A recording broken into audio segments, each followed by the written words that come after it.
फक्त 3 ते 5 मिनिटाचा व्हिडिओ होईल, पण हा व्हिडिओ तुम्ही शेवटपर्यंत बघा आणि ज्याच्यात खरोखर क्षमता असेल ना, तो हा पूर्ण व्हिडिओ बघेल. कारण ह्या व्हिडिओमधून तुम्हाला इतकं काही शिकायला मिळेल याची मी तुम्हाला गॅरंटी देतो. मानसिकदृष्ट्या मजबूत व्हायचं असेल तर फक्त हे 7 नियम लक्षात ठेवा. मित्रांनो, कधी असं झालं आहे का की तुम्ही आतून पूर्णपणे तुटलेले असता पण बाहेरून हसत राहता? अंधारात एकटे बसून डोळ्यात पाणी असतं, मनात वेदना असतात, पण जगासमोर चेहऱ्यावरती हसू असतं. आणि मग प्रश्न सतावतो, मी इतका कमकुवत आहे का? खरं सांगायचं तर नाही, तुम्ही अजिबात कमकुवत नाही, पण तुम्ही थकलेले आहात. स्वतःला सिद्ध करत करत, स्वतःशीच लढत लढत. आयुष्य रोज थोडं थोडं तोडत जातं. कधी स्वप्न तुटतात, कधी विश्वास, कधी आपण स्वतःवरच चिडतो. पण मानसिकदृष्ट्या मजबूत माणूस तोच असतो जो प्रत्येक वेळेस पडतो आणि पुन्हा उभा राहतो. वादळ कायमचं नसतं हे त्याचं मन जाणत असतं. म्हणूनच आज आपण जाणून घेणार आहोत मानसिक ताकद वाढवणारे 7 सुवर्ण नियम, जे मनासाठी औषधासारखे काम करतात. नियम नंबर 1, स्वतःशी प्रामाणिक राहा. आपण जगासमोर मी ठीक आहे असं म्हणतो, पण आतून मन कोलमडलेलं असतं. स्वतःला फसवणं सर्वात सोपं असतं, पण स्वतःशी खोटं बोलणं सर्वात घातक. पहिलं पाऊल म्हणजे स्वीकार करा. हो, मला वेदना आहेत, मी थकलेलो आहे, पण मी संपलेलो नाही. ज्या क्षणी तुम्ही आरशात पाहून स्वतःला हे मान्य करता, त्याच क्षणी उपचार सुरू होतात.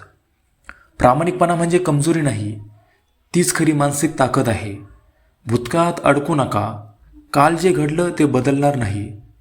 जुनी चूक, तुटलेलं नातं, ऐकलेलं एक वाक्य, हे सगळं पुन्हा पुन्हा मनात फिरत राहतं. म्हणजे दररोज स्वतःलाच शिक्षा देणं. भूतकाळ हा शिक्षक आहे, पण तिथे राहिला तर तो तुरुंग बनतो. आजचा क्षणच खरं आयुष्य आहे, तो वाया घालवू नका. नियम नंबर 3, भावना येऊ द्या पण त्यांच्यावर वाहून जाऊ नका.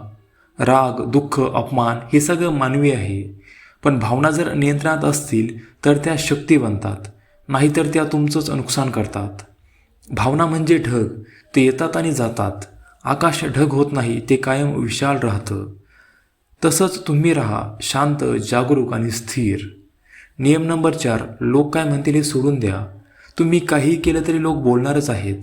गप्प बसला तर कमकुवत म्हणतील, बोलला तर उद्धट म्हणतील, यश मिळवलं तर नशीब म्हणतील, अपयश आलं तर हसतील. मग प्रश्न असा आहे, तुम्ही कुणासाठी जगत आहात? स्वतःसाठी की लोकांच्या मतासाठी? लोकांचं ओझं उतरवलं की आयुष्य सुरू होतं. नियम नंबर 5, कृतज्ञतेचा सराव करा. आपण काय नाही याकडे जास्त लक्ष देतो आणि जे काय आहे त्याकडे दुर्लक्ष करतो. श्वास, आरोग्य, छप्पर, माणसं हे सगळं खूप मोठं धन आहे. कृतज्ञता म्हणजे समाधानाची शक्ती.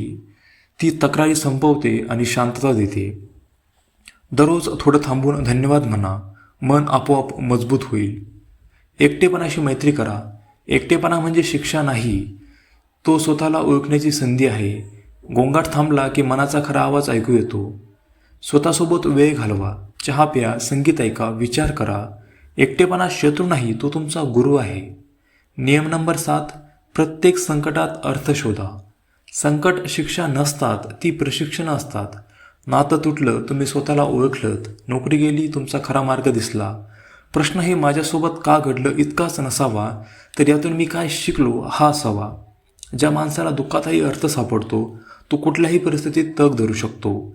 शेवटचं सत्य, मन तुटतं पण कायमचं नाही. मन थकतं पण पुन्हा उभं राहतं. आयुष्य दगड फेकतं, पण किल्ला उभा करायचा की भिंत, तो निर्णय तुमचा असतो. मन जिंकलत की आयुष्य आपोआप जिंकता.